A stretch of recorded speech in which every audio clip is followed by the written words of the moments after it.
welcome to Authentic Indian Cuisine and Vlogs. Thank you so much for joining. Guys, I'm going to show you a beautiful recipe today. It's famously known in Dhaka in Bangladesh. It's Kachchi Biryani. It's really famous all over the world.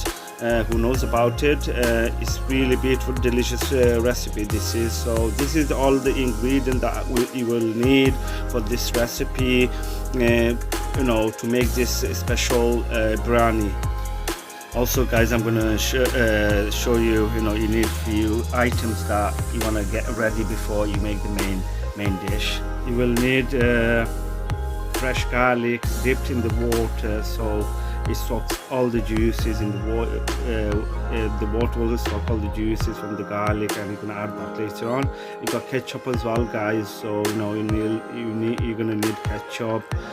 This is the potato that boiled earlier, and what I did, I caramelized it with onions and with sugar. You're also gonna need fresh beef on the bone, cut into medium pieces, and you also need basmati pilau rice.